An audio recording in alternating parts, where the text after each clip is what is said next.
Welcome to another Cliff's List webinar interview.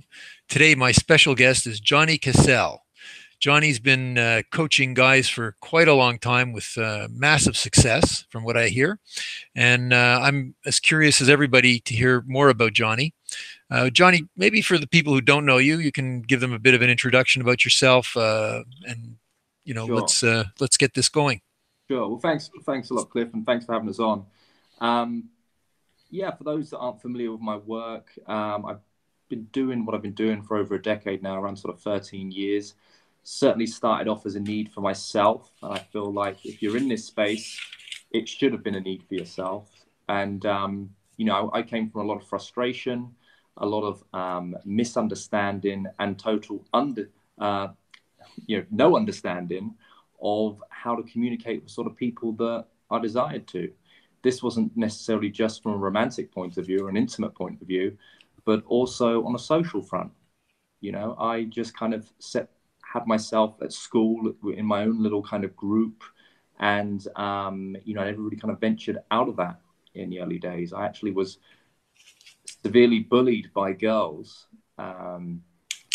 To the earliest point in my life I can remember, where actually to an extent where I'd come home with bruises on my legs. I was actually physically abused. And this kind of gave me an initial reference point early on in my life of, despite what's being told in the family home of, one day, girls will like you, they'll be fighting over you and all this nonsense. That wasn't the real life, real world reference I was actually getting. So obviously when you start experiencing these sort of beliefs, and you build upon those negative things in your life, that is compounded to it actually becomes reality. You actually start believing that because that's what you've experienced. And that was the early days of my life. And whereas I was at a school that was kind of mixed in the early days, and then went on to an all boys school. Now, again, 5 years there was like a prison sentence for me. I didn't really get get a chance to venture out of that and kind of overcome this limit belief that I had acquired. And so therefore just kind of stuck with me. There were times outside of school where you could like integrate with like the nearest all girls school or whatever, but I just wasn't interested in that. I then went on to do a course studying engineering, and I really did think that was my path. I thought motorsport engineering would have been my path. I realized it wasn't something that I wanted to get involved in, but what I will say is I definitely carried the engineering mindset from from those days, and that's what I apply into what I'm doing today. Now, around that sort of time, that was probably, geez, I don't know, 2005, I guess. That was a time when all of the sort of men's help and self-development kind of thing was kind of coming to the surface, and I kind of hit the wave on that, and realized that there was hope. Actually, there was hope, um, and there is a lot more possibility than actually just listening to my inner thoughts.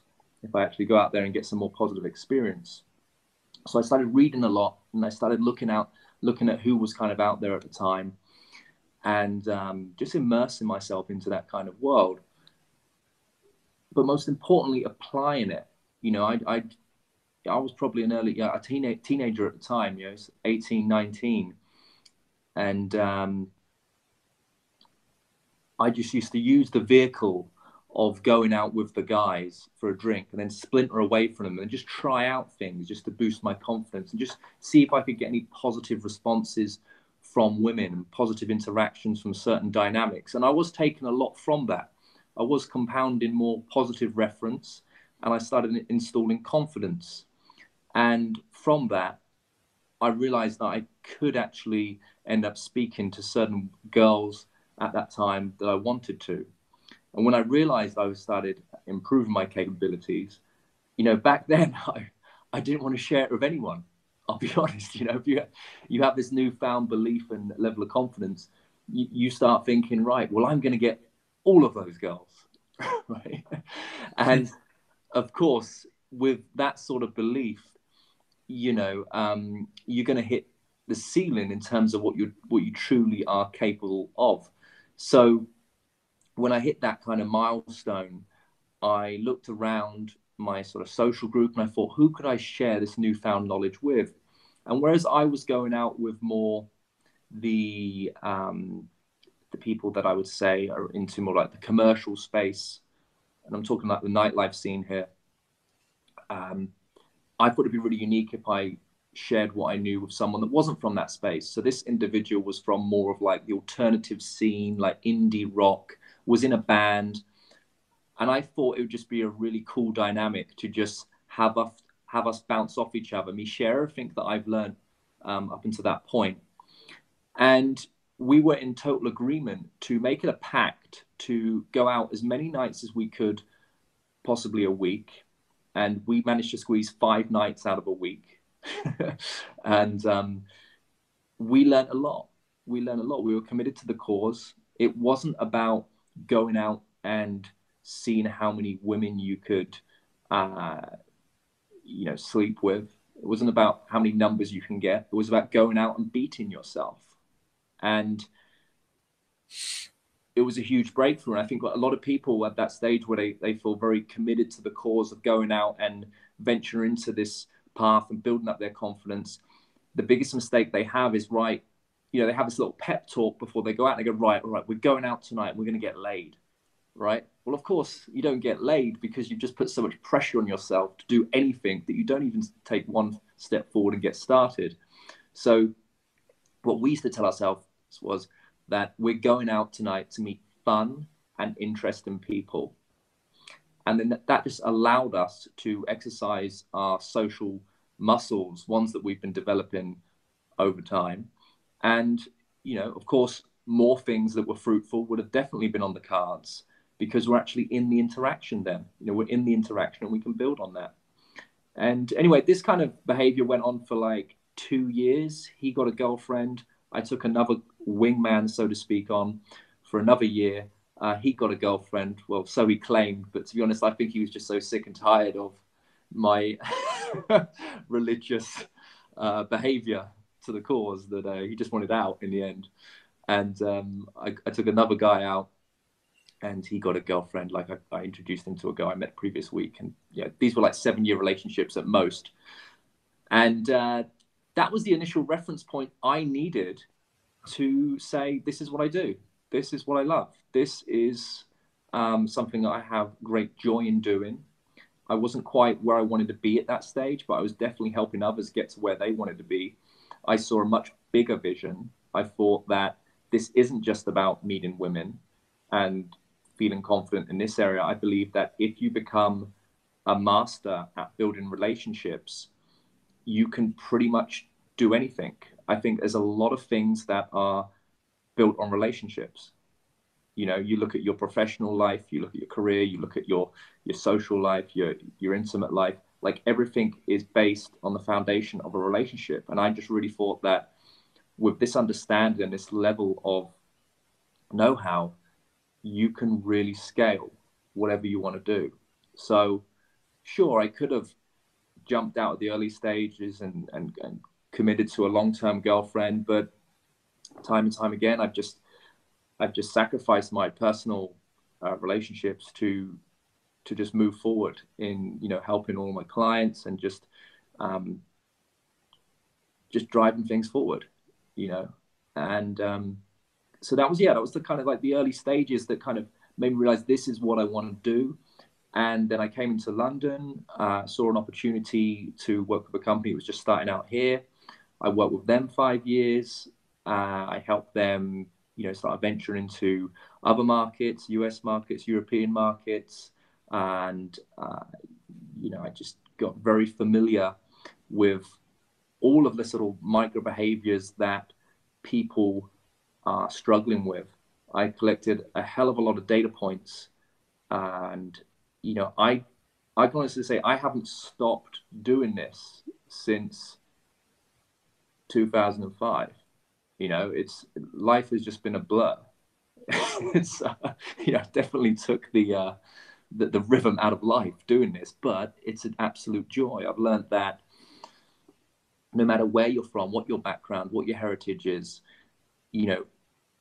this area of self-development works for whoever you are, because we're all emotional creatures and we all strive for that emotional connection. It's about improving your emotional vocabulary and your social understanding.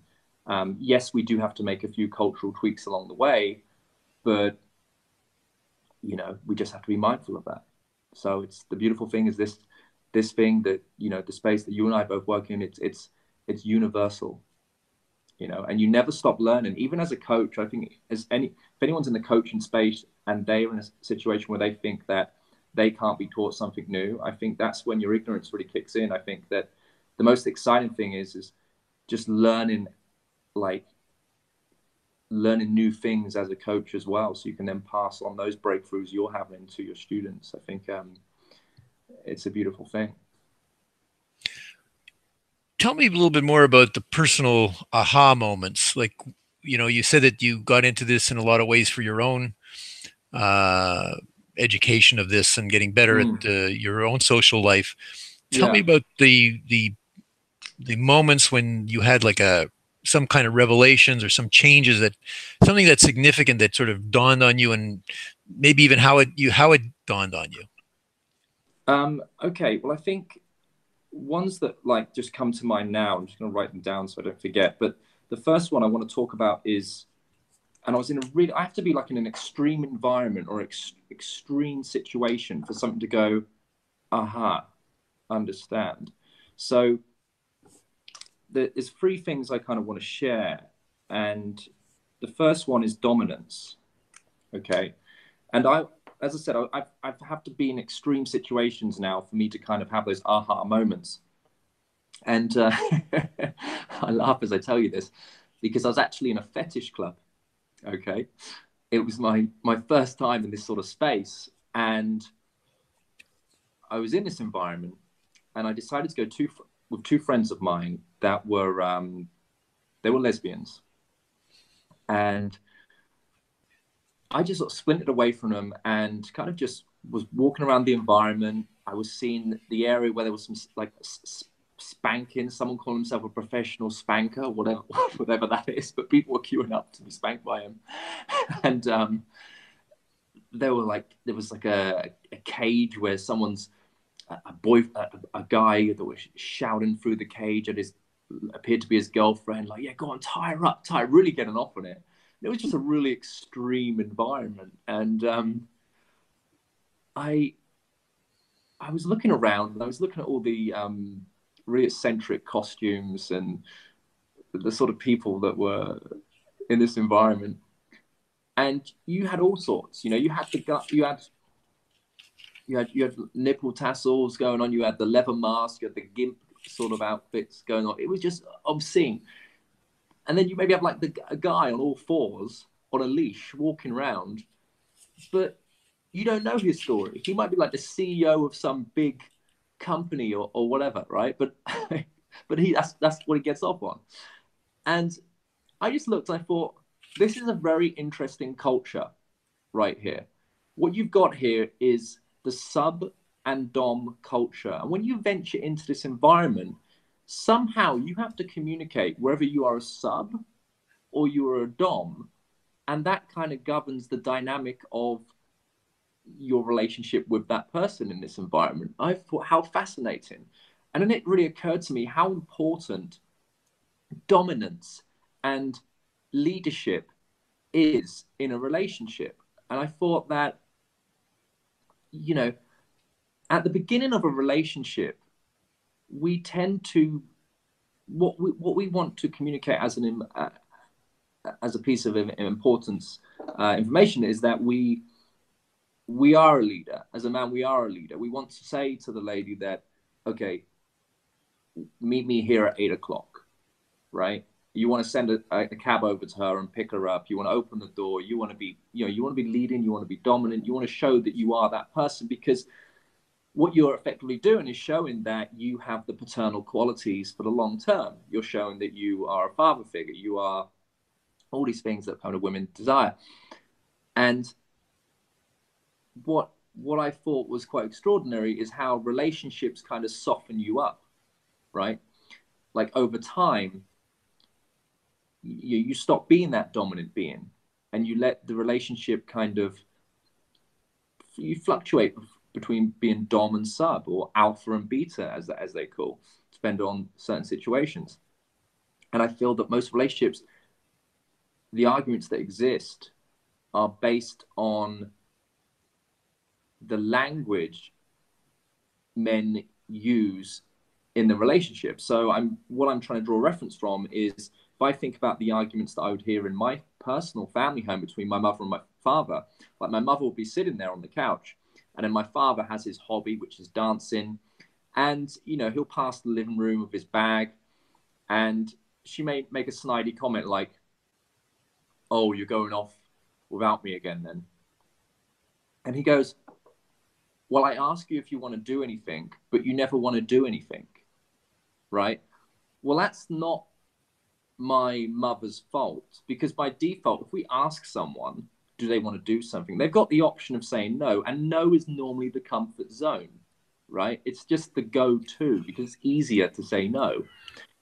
So if my father changes language to, right, finish work early, we got something going on at 7, be ready, it brings that excitement back into the relationship again of when they first started courting, when he was showing that dominance. Of course, he shows dominance in other areas within the relationship, but I just think that's a prime example in terms of how we get a bit complacent with our language, in terms of what we're using when we speak to each other in a relationship.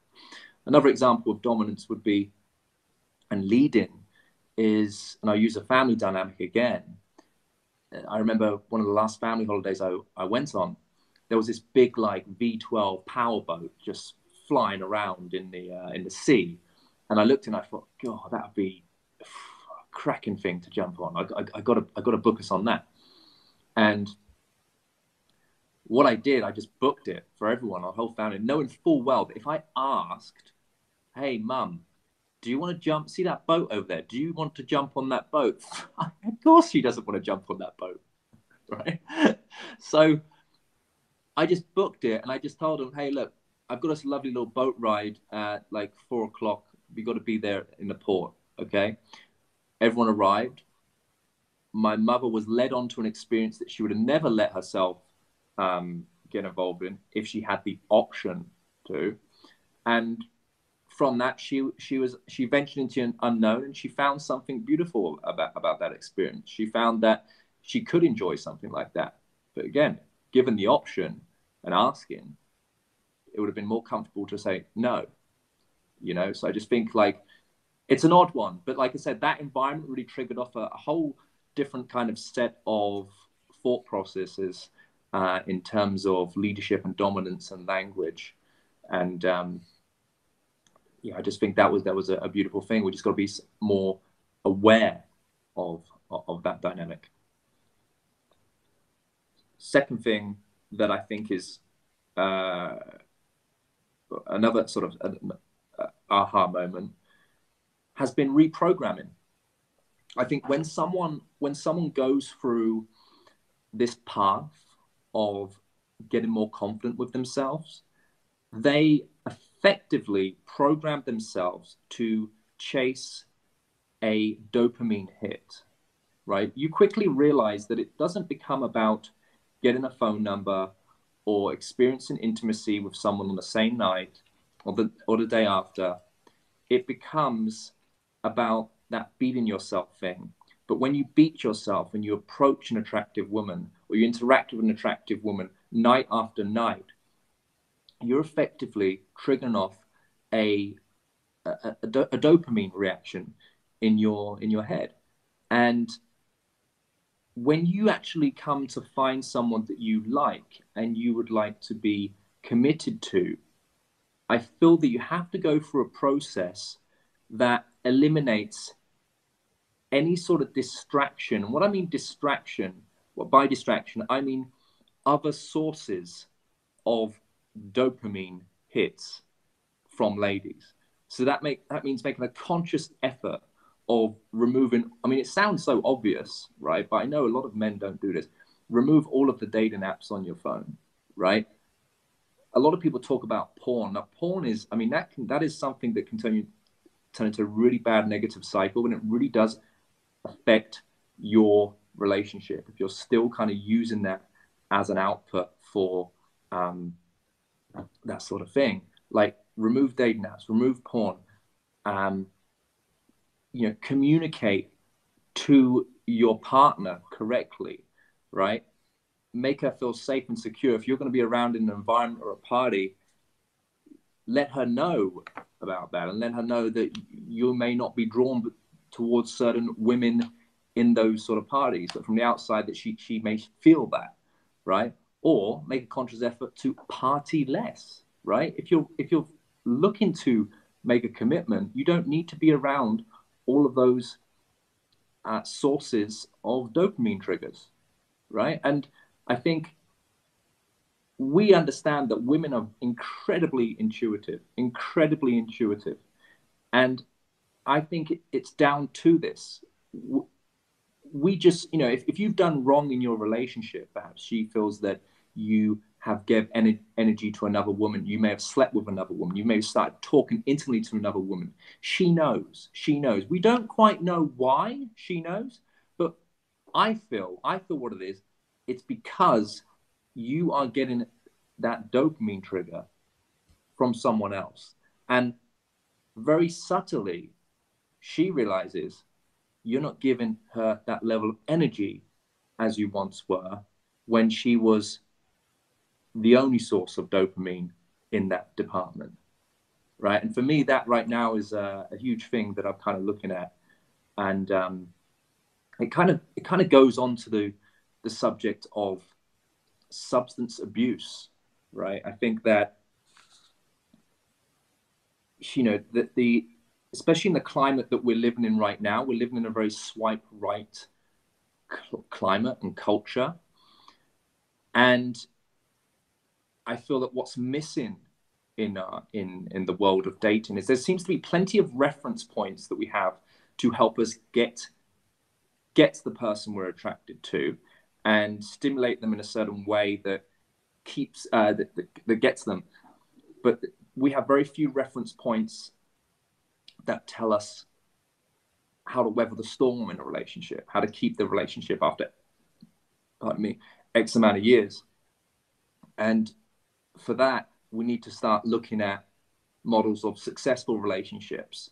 And if you're fortunate to still have your parents around and see that model as an example of pre-dating app, pre-Tinder, throwaway relationship era, then that's something you need to really pull reference from. Like, we need to remind ourselves that just because you're having an argument doesn't mean it's checkout time. It doesn't mean you're breaking up. In actual fact, it's a test on your behavior, right? Can you sit there and have an argument?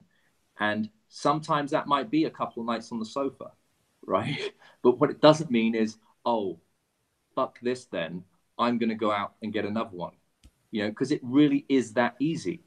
It really is that easy to get another one just like that. So I think why I call this next point, this point reprogramming, it really is trying to kind of understand that, and I call that weathering the storm. You've got to demonstrate to your partner that you can weather the storm. When things are bad, it's okay that they're going to be bad, right? But in the long term, it's going to make your relationship stronger, because when we talk about communication, a lot of people talk about communication being an important thing in a relationship and keeping that stronger. That is part of the communication. Yeah, so that's another big one that I'm talking about at the moment. And number 3, as I say, I'm talking about substance abuse. It kind of covers that. I really feel that in the current climate we're in, that dating apps, your phone is almost like should be under the category of a substance, because it can put you in a negative habit cycle. It can be very disruptive and distracting of things that actually matter in your day. It can distract you from your relationship or the people that are important to you. I think a word on all the dating apps, I think why they're so addicting is because, they're selling attention is what they're doing. They're just like a newspaper. They don't care about your well-being. What they care about is monetizing their platform. So you kind of have to just kind of monitor your use on these things, because if you've got like 3 or 4, and I've seen this with my clients, I've got 3 or 4 dating apps, and I've seen their habit cycles. They'll go through that, then they'll go on the Instagram, then they'll go on the whatever swinger site, whatever they're into, right? And they'll just keep on going from app from app from app from app, and it's just consuming them too much. It's just consuming. The platforms don't care about your well-being. They care about having your attention on there as much as they can, so they can sell advertising or commercialize that space at some point. And again, I just think that's a whole new level of awareness that people need to have. Is there any detail about your personal experience in terms of the change? How did you feel? Like what sort of really made the big difference? The big difference, I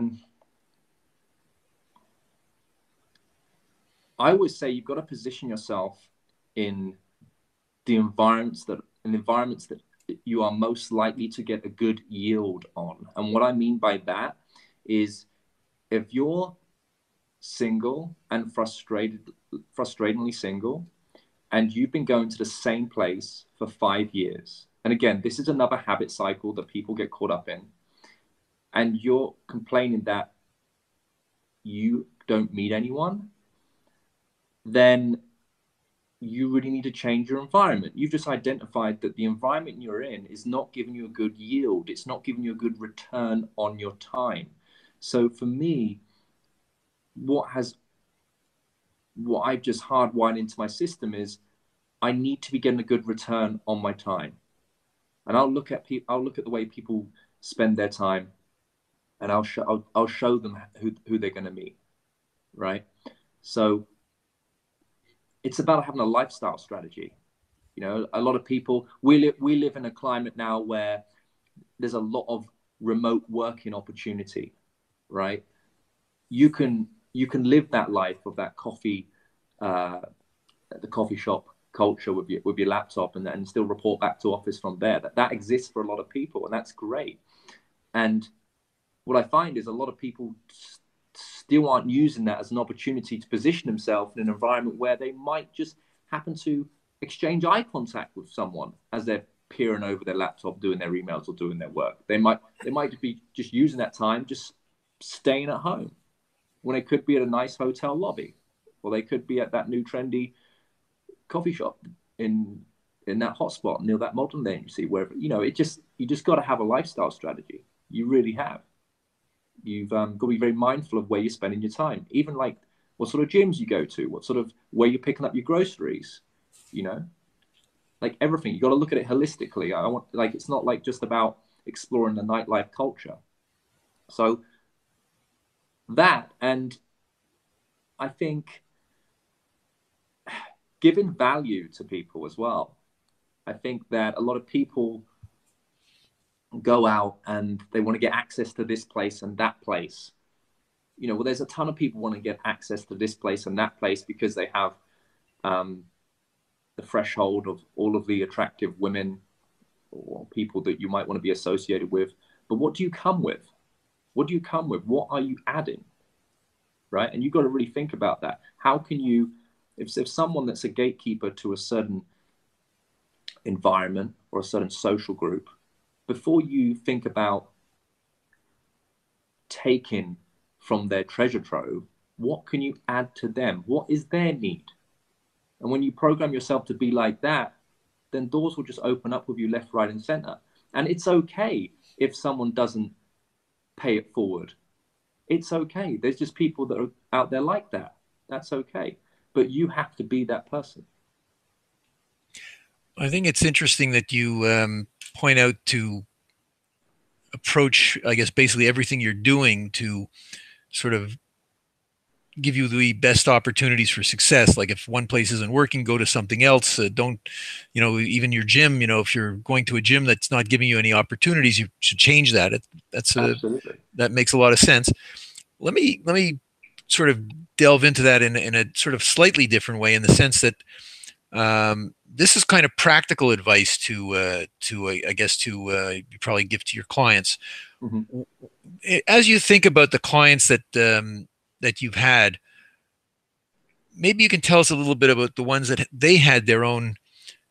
What was it that you were able to do with them that made them actually get it? As a part, it's one thing to just go to the right places, another thing to Yeah. sort of all of a sudden feel that you've got that knowledge or that ability, Mm-hmm. whereas before you didn't, Yeah. to have the success. Maybe Mm-hmm. you can think about the guys that you have helped that way, and like what made the difference for them. Well, it's always subjective to each individual we work with. Um, One that really stands out for me recently, um, God, I mean, it was a really interesting case. I found this guy to constantly be getting feedback from women that he's a great guy to be around. He's fun, he's a laugh, but there's just no connection. There's just no connection. And it just kept, that was the pattern that it was kept on experiencing from girls. So I just kind of, I had to go into him. I had to go deep into him and go, right, what's wrong here? And I started going into his family dynamic. And he told me that he was living with his nan. And I was like, oh, right, okay. So do you still see your mother on your father? And he just slowly sort of goes, yeah, I do see him. I do see him. Okay, all right. So I mean, you know, why don't you why don't you see him anymore? Then he started slowly revealing that he experienced when he was younger his father beating his mother, and hence why he couldn't be in a family home with them. They were going through their stuff and they eventually separated, and he's brought up by his nan. And I go, right, okay. And he stopped me because, oh, I can't do this, Johnny. I can't talk about it. I was like, all right, well, look, you take your time. You don't need to share anything else with me. Just let me know when you're ready. We just sat there for a bit, and he started telling me some more. And I then gave him the suggestion of being able to transition from having the feeling control him to being able to control the feeling. And it's something that I went through in my personal life also. So I felt that I was in a position to share what I went through to perhaps be of a benefit for him. And what I went through was something where I hadn't seen my grandfather for 27 years. And that's something I did last year for the first time. And that was something that I just always said I was going to do, but I never really got around to doing it. And when I did that, I felt like it was a transition from boy to man. And I just owned that situation. And I felt that he needed to do something similar. So I said, have you ever really thought about speaking to your father or your mother about that situation that you recall? And he goes, oh, no, I haven't. I go, well, maybe it's something to think about. I go, I think you're now of an age where you can maybe have that conversation and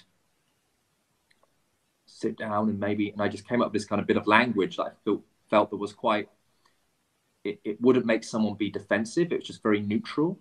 And I felt that it would get a response from his father, say.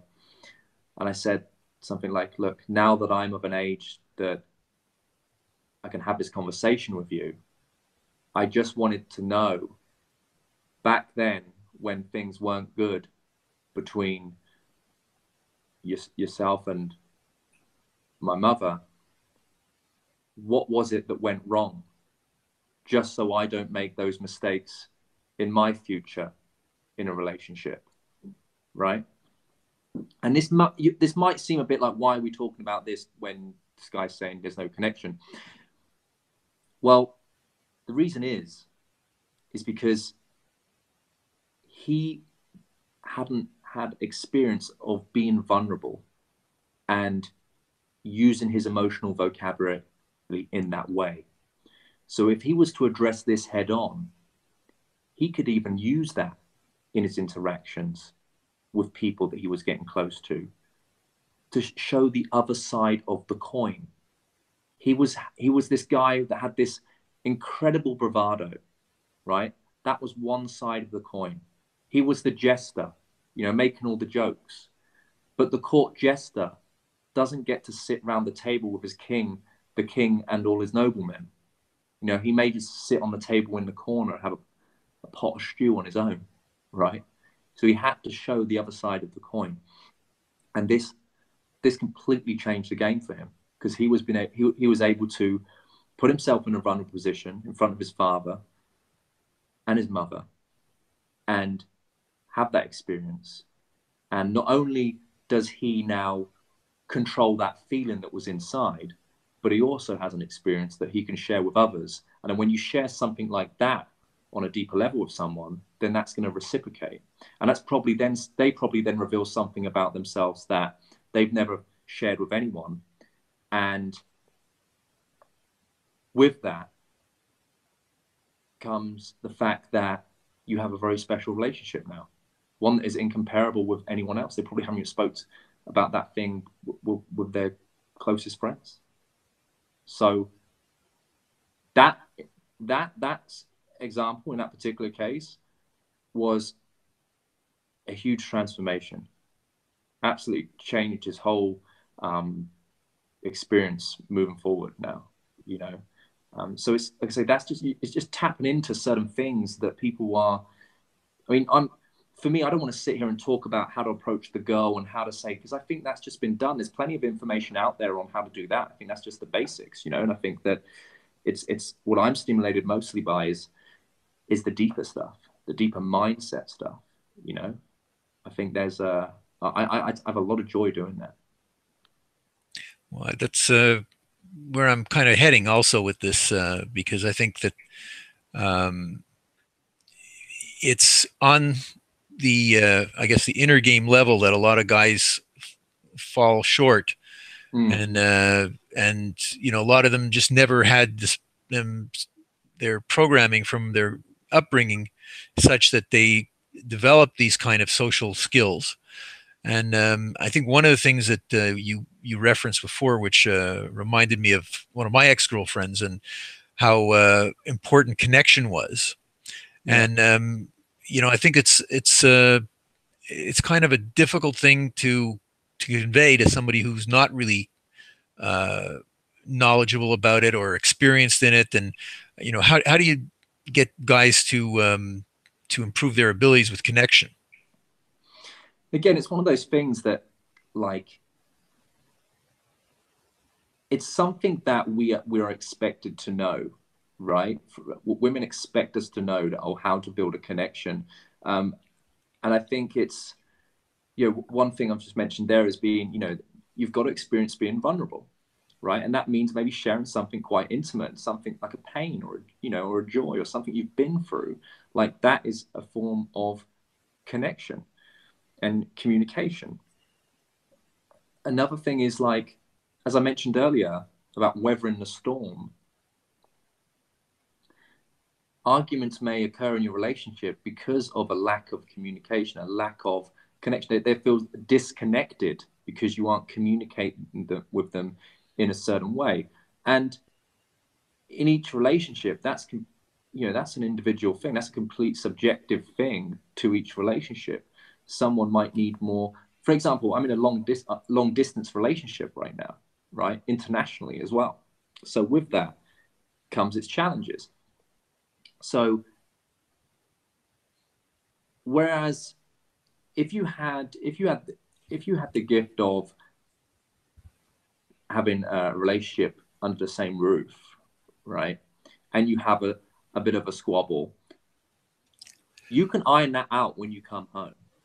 You can iron that out when you come home. When you're overseas or long distance, that thing might fester for so long, and it might get blown out of complete proportion because of the distance, right? there's a lot of unknowns. What's he doing? What's she doing? Who's that person? Who's this person that you just wouldn't have in, a relationship under the same roof. So with that comes an extra level of communication, an extra level of reassurance, right? You could argue, well, some people are insecure, some people are secure. No, I just think that you've got to understand where people are at. And it might take that you're going to have an argument for you to understand that that level of communication is important to that person, but you haven't got a reference from that because that wasn't a similar thing in your previous relationship, So it's about being a bit more communicative in terms of what you're doing. That's one form of communication and connection. It's understanding how your partner wants to experience love. That's another thing, right? A lot of people get caught up in the idea that a way of showing love is buying someone expensive gifts. And I think people get caught into that habit because they might necessarily be a workaholic, and for them, their time, their energy goes into earning a lot of money. So for them, they feel that communicating love is spending a lot of that hard-earned money on someone that they love. Okay, maybe a type of woman may like that, but I think as a whole, women just want their emotional needs to be met. And that's what we got to look out for. That's what I mean about improving your emotional vocabulary and understanding of each other. So, I guess you probably run into a lot of different, or maybe actually not, but I would think a lot of the guys, their actual deeper issues in a lot of ways, many of them are probably the same. And I guess, Certainly patterns, yeah. there's probably a lot of, patterns that repeat itself and the result is, of course, the guys just don't have that ability with women. And I guess I'm curious if there's any specific tactics or strategies that you employ to correct those. In terms of what? In terms of, Well, let's say you've got a guy who he's just he's lacking some certain social skills that are kind of ingrained. It's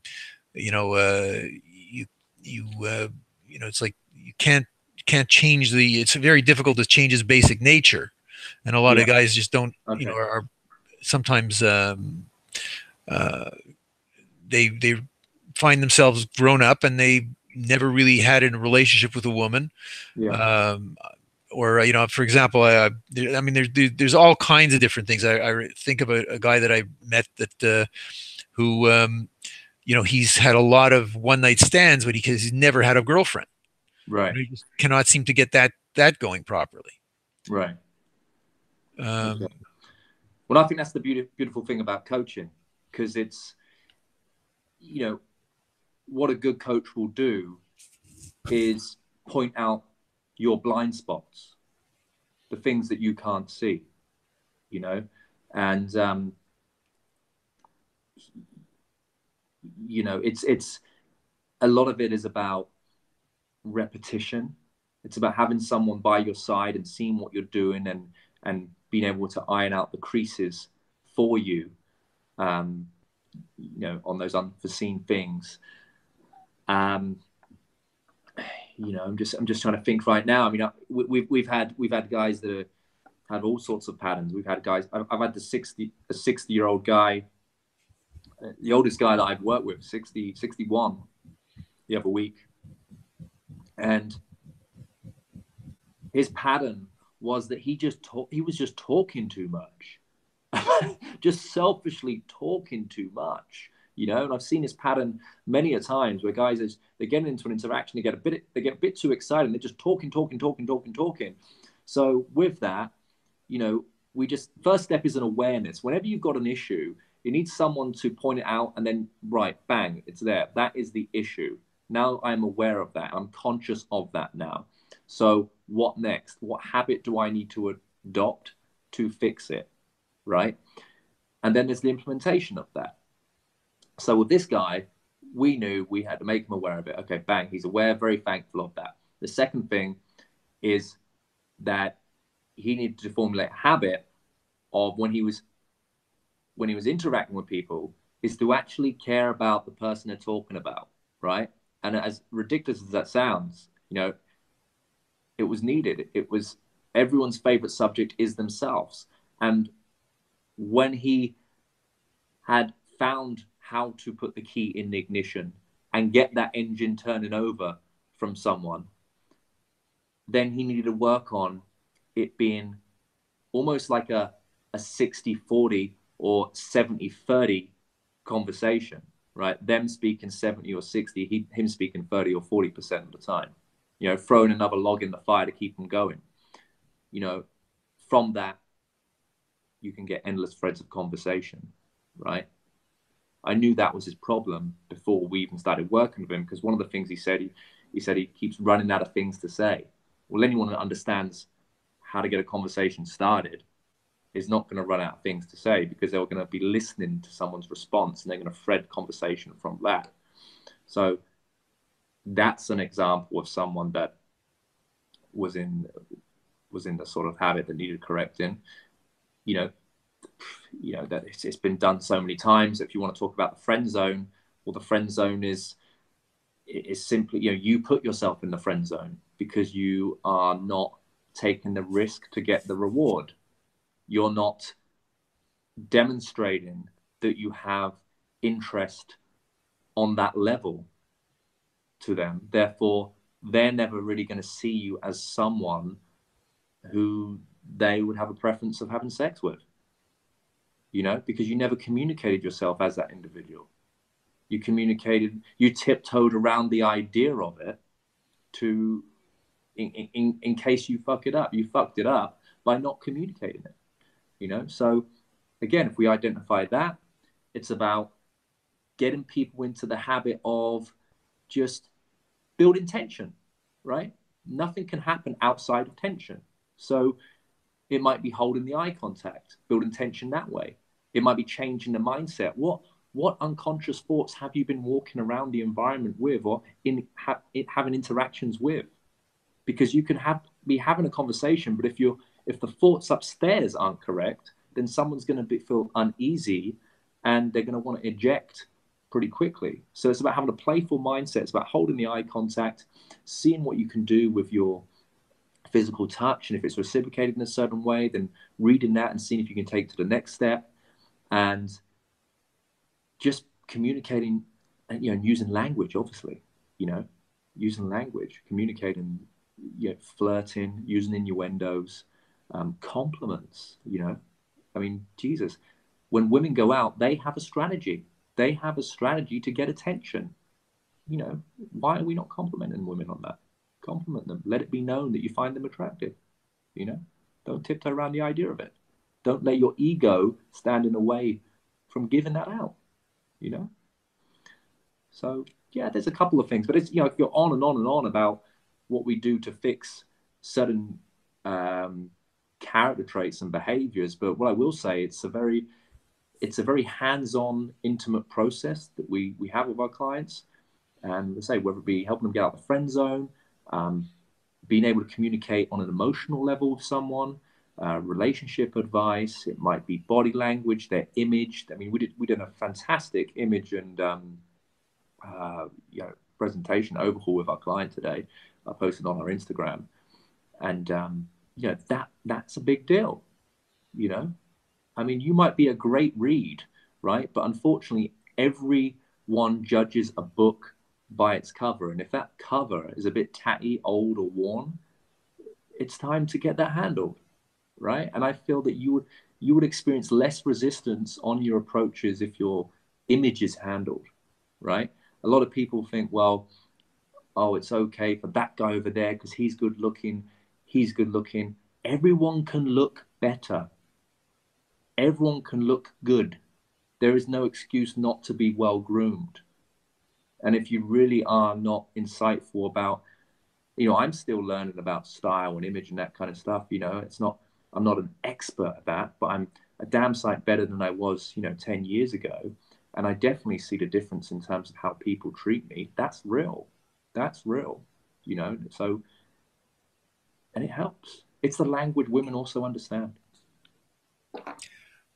Correcting, I guess, uh, things like your dress and your grooming. These are, certainly important, but they're sort of available to everyone. What Yeah. about sticking points that guys have that a little bit more difficult to correct, or and they let these things bother them, like they're too short, or they feel they're ugly, or they feel that there's a variety of physical ones and certainly other mental ones. And any things that you've kind of discovered over the years of What coaching what that what was the worked? second example you gave there? Because I just missed Well, it. either they're too short, or they're Yeah. too ugly, Right. or they or they have just a lot of probably the one that you probably deal with most is just their own limiting beliefs. But Yeah. there's Okay. these are the Yeah. variety of things that hold guys back. Well, first of all, just to address those 2 points there, if you're too short, be too bold. Yeah. I've spoke to beautiful women that are, you know, 5'10", just short of 6 foot, and I've seen them with short men, and they tell me they like short men. I go, what do you like about short men? I like short men that I feel that they can handle themselves. They're bold. They're of bold nature, right? So that's something you've got to develop and that comes through building reference points, right? So if you have a limited belief of I'm this height, girls don't go for me of that height, then your mission from this point on is that every time you go out, go and address women of that height and record, make a reference of the responses and impact you're making with these people, right? It's not going to be, I mean, by definition, you're not going to have a positive response from everyone because there's certain dynamics that you can't control. Maybe that person just having a bad day, right? But it goes back to beating yourself, right? One thing I would say is write down a list of all of the excuses as to why you're not taking action, and then look at them, and then realize they're actually reasons to take action, right?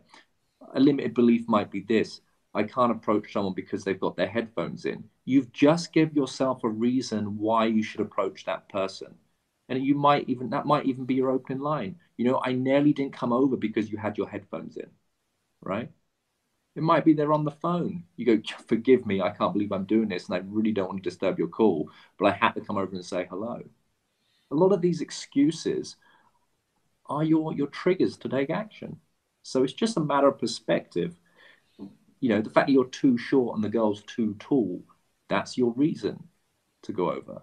I have to go over there because, you know, I've never spoke to a woman of your height before. What's your name? You're so Amazonian. Oh my God. So it's just kind of reframing all of this. You know, you're too ugly. Who told you you're too ugly other than yourself? Right? Problems start to happen when you start comparing yourself to other images. And a lot of these things are like unrealistic images as well. I have a friend that he works in media, and he works with all of the major beauty brands. And I often go around there, pop around his place, and I see him literally, like, if a certain head on an image doesn't look right, he'll cut the head off that image he took and put it on there, and then just iron out the creases so it all looks okay, and then he publishes that. And our perspective is, oh, that's a real image. That's what beauty looks like.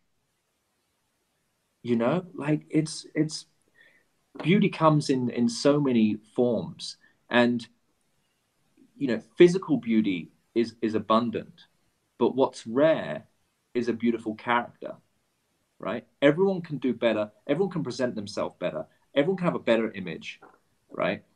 Everyone can improve their language and their social understanding, right? just get all those other areas handled and focus on the positive reference points that you pull out of your experience of life, not these non-existent reference points in your head.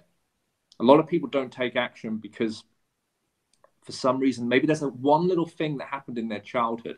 For me, remember, I was bullied. I was physically bullied by girls. I have every reason, like, why I shouldn't go and approach a girl, because I might get beat up again. You know, they might lay into me again. I don't know, right? But at some point in my life, I had to then clean the slate and go, hang on a minute. Yeah, that might have been due to just people being very immature in a space of their life. So why don't I build up my new, fresh, positive reference points out there? And that's what we need to focus on. And that will then shape your reality. By default, we always seem to focus on the negative reference points.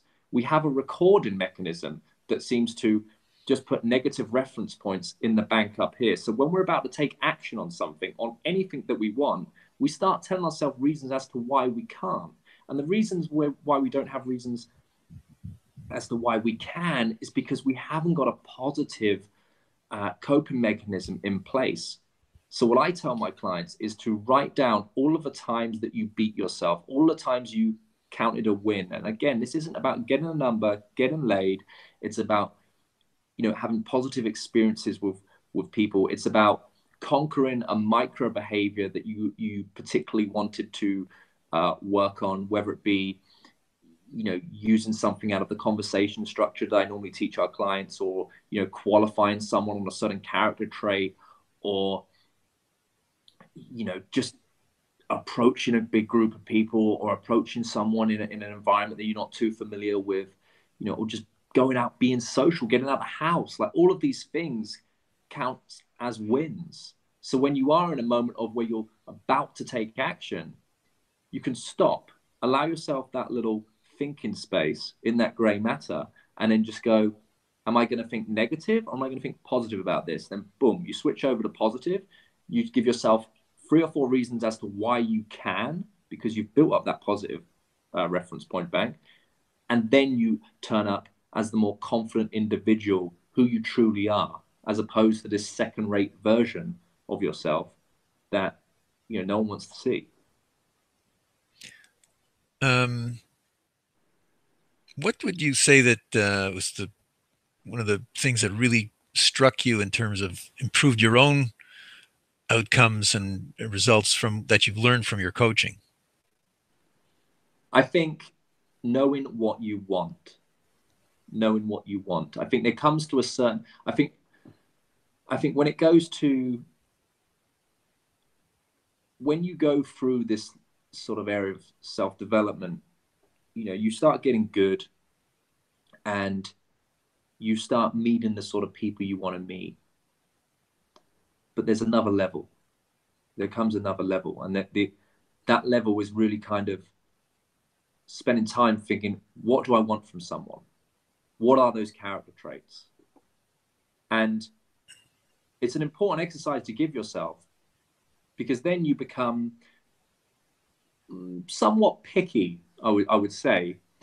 But what's attractive about that is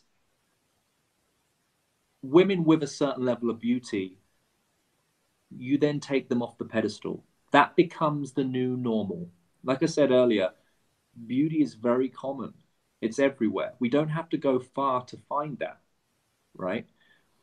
But what's scarce is someone that carries the visual qualities you're drawn towards, but also has those long-term character traits that you've made yourself aware of.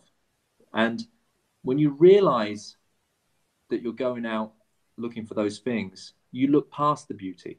You look past the beauty, and where most guys get stifled on, right? That normally people go, oh my God, look at her. Well, in that split moment, they've just told themselves they're not going to do anything about it. They're not even going to go and find out what's beneath the shiny wrapping paper. And I think that's a really big breakthrough, is you're not going out to be accepted by women or men, whatever your preference, you're going out to see if your values are aligned with each other. And if so, then there would be a reason to see each other again, you know? But never put yourself in a weak position where you're going over to someone and hoping to be accepted, because that's nonsense. What I guess you probably come across a lot of different philosophies in terms of relationships. Especially today, there's a lot of different approaches out there. It sounds to me that you're more a one-on-one person, but I'm sure you've come across a lot of guys that are just looking to have as much and as varied success as they possibly can, especially when they're younger. Is that something that you do you help them with that, or do you just is that not something I think compatible with your approach? I like to educate. I think everyone needs to feel that they're fulfilled in this area, and maybe that means if dating is an education, and although we have a certain stigma attached to how many men a woman slept with, or how many, well, it's almost celebrated how many women a man has slept with in society. I just think it needs to exist on both parts, because it's part of the education. Without experiencing someone, you're not learning. You're not learning about what you truly want, you truly desire, who you are. And if someone comes to me, and I had this guy who was, he was ill. He must have been ill. He was desperately saying on the phone, look, I just want to get laid. I just want to get laid. And well, first of all, like, someone of that attitude, I will attempt to reprogram them, because anyone with that mindset is not getting laid anyway, right? Again, like, they're putting so much pressure on themselves of that outcome that they will not take one step forward. And I explained to this him on the phone before he even attended one of our workshops. I said, listen, I can help you with you fulfilling your need in that area, but you have to understand, you need to enjoy meeting people. That's something you need to work on. Enjoy learning about people, because if you're not coming across as someone, you don't have an interest in people, you only have an interest for yourself, then that door is going to be shut for you, my friend. And he came on the workshop and he quickly realized that he couldn't even approach. He couldn't even approach because he had this this idea that what he wanted in his head, and that was just evident from the start. He just could not approach. So he had to go away, he had to rethink about what he wanted, and he had to come back to a later date. But so I think it's quite extraordinary, because a lot of the men's help scene gets quite a bash in terms of, like, there's certain marketing out there that draws our clients in, but really it's there to re-educate them, right? It gets a bash because we're taught that, we're just teaching guys to get laid. In actual fact, it's quite the opposite. We're just trying to help guys be good guys so women can have positive experiences, right? And the guys can have positive experiences. This is not about getting laid. So yeah, did that answer your question? Basically, I guess I'm curious, like, what's a typical time frame that it takes for you to get some success with some of these guys? I guess it varies from client to client, but what do you expect in terms of someone, in general? It's a really good question, because it's one I get asked a lot. Like, when will I experience success? And I just say, you're going to experience success instantly. And all of my clients experienced 100% success. 100% success. And you might think that's like, well, that's a ridiculous thing to say. Well, I go, well, okay, but let's define what success is. Okay, hopefully from this broadcast, I've made it clear that success isn't getting laid. In actual fact, that's the easiest thing. That's the easy part. You know, success is doing something you've never done in your life before. Success is adopting the habit of being great at this certain thing, this certain way of communicating and making impact. It's about knowing yourself better and wanting to know others better. That's a success, you know. And for us working with our clients, we can achieve that quite instantly, you know. So that's my answer to that. You know, it can. We have programs of various lengths. You know, we have a full day, 12-hour workshop. We have 7-day workshops, and we have workshops that go on for, mentorship programs that go for 6 months, 12 months, expanding for years. And it becomes not even about meeting women. It just becomes about personal development and how far can we go with this? What's next? What's next? And you'll find that if you have a consultant or a coach or someone that is pushing back at you all the time, then you'll achieve some remarkable heights of success. You Tell know? me a little bit more about that. About the phases that guys go through in terms of progression and going through different levels. Maybe like some of your own personal experience with some of the guys that you've brought from one step to another, and maybe even exceeded either maybe even both your expectations or possibilities, and or his possibilities and expectations. I mean, one client. I'm proud of all of my clients. First of all, you know, because they've all achieved remarkable things.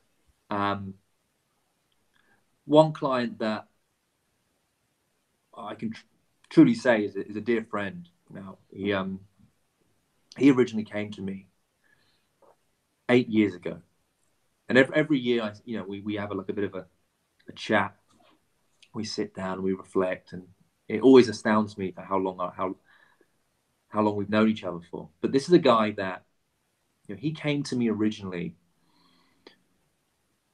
as someone that was infatuated by effectively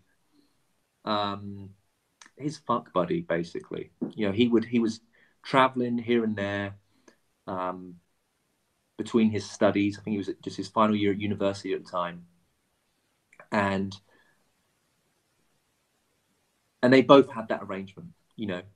They would explore different parts of the world together, and different countries. It was a good deal for him. It was a good deal for her, and they both knew where they stood.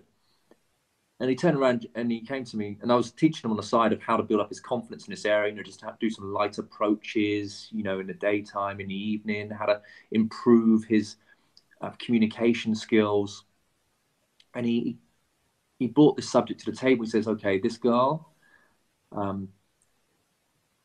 I like her now. I like her, and I want her. And she's told me that she's got someone back home who she wants to be a bit serious with. And I can't have that. I want her." And I was like, "Okay, so right, we'll look at that situation." And I come to the conclusion of, well, in actual fact, this girl was just kind of using him really for this kind of experience. But I mean, it's not fair to say she was just using him, because they were using each other. But there wasn't really kind of anything else there. And I had to kind of guide him on how to break it up and how to move forward, and give him the understanding that from this is going to come a tremendous amount of energy. And what you choose to do with this energy is completely up to you. But from my experience of going through breakups myself and guiding my clients through breakups, there's a tremendous combustion of energy that can move you into a complete transformational direction. And that's exactly what we did. We went on a huge journey. We spent a lot of time together. We traveled together several times a year. And I just saw this guy grow over the years and improve his capabilities, his confidence, his image, complete image overhaul.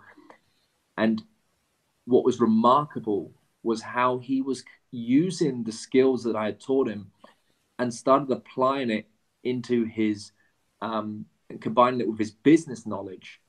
And he was moving it in that direction. He was making some ridiculous high level connections. I'm talking royalty, I'm talking about ambassadors, I'm talking about people with extreme influence.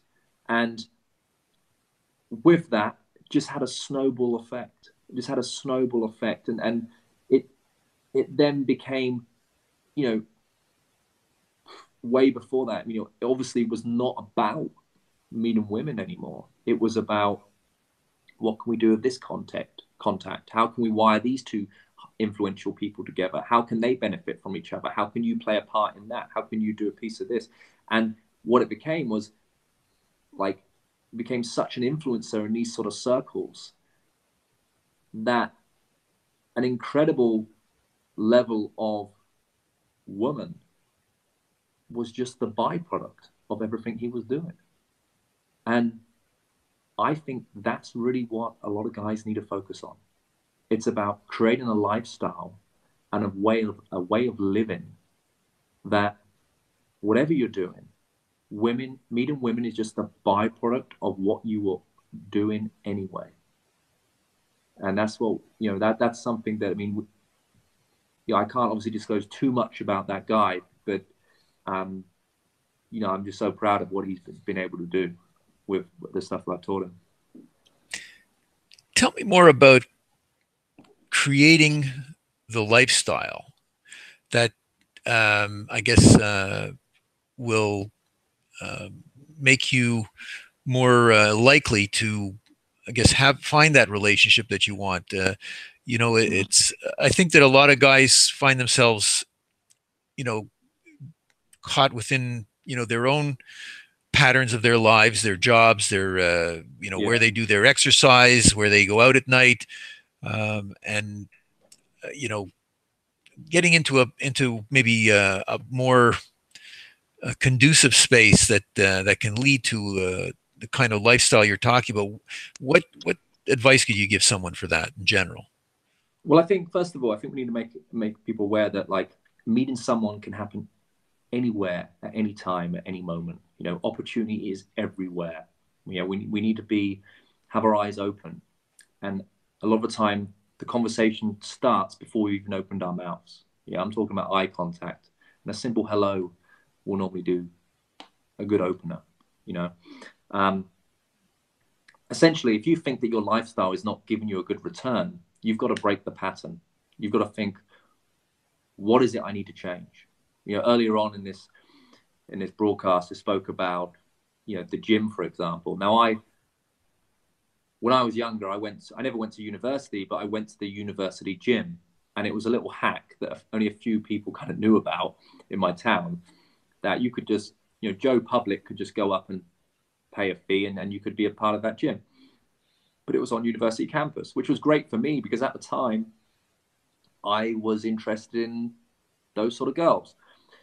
But then, you know, that kind of had its day, and I wasn't stimulated by those sort of girls anymore. And I thought, I actually want someone that's a bit more, you know, driven and has her own thing going on. So I did a tour of all the sort of different gyms in the area. And whereas that gym was costing me, well, I don't know, like the equivalent of, like, say, $20, I found myself to go to a gym that was 4 times the amount that I was paying, but I was getting a better return on my time. And that's what you need to put the focus on. I was getting a better return on my time. Yes, it was costing me more money, but it was actually costing me more time, spending less money in somewhere that wasn't giving me a good return. So I was happy to pay the more money to put me in an environment that was giving me a better return, meaning the sort of women that I was stimulated by were present in that environment. It's almost like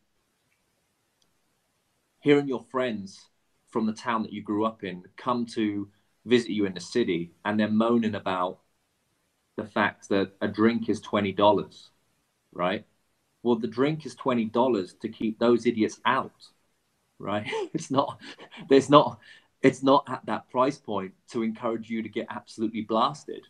It's not for that environment, right? So with that comes a certain level of demographic of people, right? You don't, no, you're not going out to get blasted. You're going out to have a nice chat and a nice one or two drinks. That's enough, right?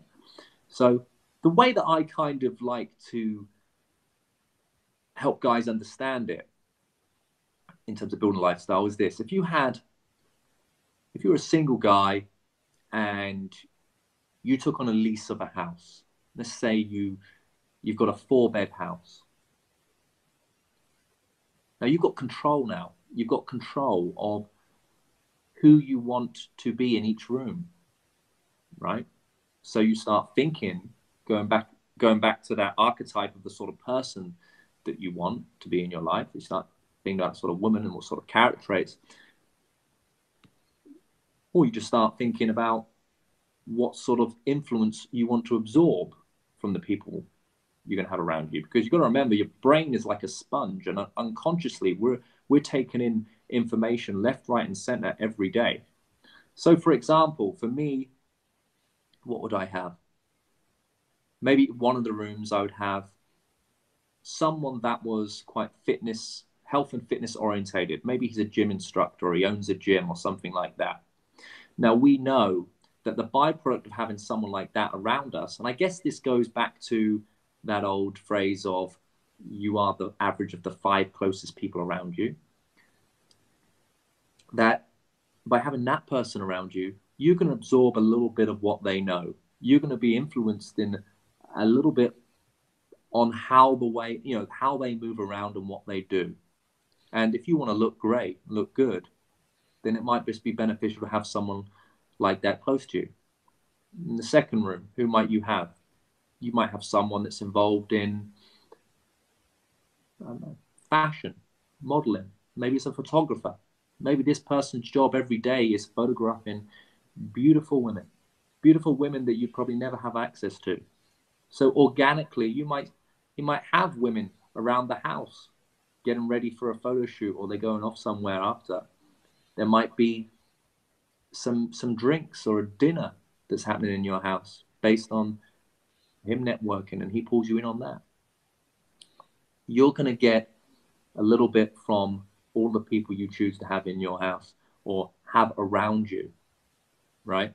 So you got to start thinking like that. Do your friends, your current social circle, do they add value? Now, I don't hang around with the sort of people that I grew up with. We're all going our different directions of life. It's not they're not my friends. It's just that they're not on the same page of the direction that I'm going. Just like I'm not on the same page with the direction they're going. So again, they're still my friends. Just I have to allocate them in a different area of my life. They might be people that I go and watch the football with once in a blue moon, or we go on a stag pie, we celebrate someone's wedding. I'll do all that. But I'm certainly not going to allocate my time for them if I was single and I was going to such events where I knew where the sort of women that I want would be, because I know they're not stimulated by that. It wouldn't make sense. So a big breakthrough for me back in the day was when I think Facebook just came out. And I met this girl in my local town at the time. And for me, I felt she was quite pretty. And I added her as a friend on Facebook. And I was going through the timeline and I was seeing that all these pictures pop up in these glamorous sort of events and environments. And me and my friends at the time, we would just go into that, local bar, convenient, easy. Maybe there was a girl that you would chat to, but not so often. But as I was looking through these Facebook images, I was seeing images of abundance, in beauty in abundance. I was seeing all the sort of girls that I were appealing to me at the time in abundance. And I said to my friends, and I remember this is a very pivotal moment in my life. I said, look, guys, we got to get ourselves to these environments. Check it out. We got to go to these clubs. And I always remember my friend turned around and he goes,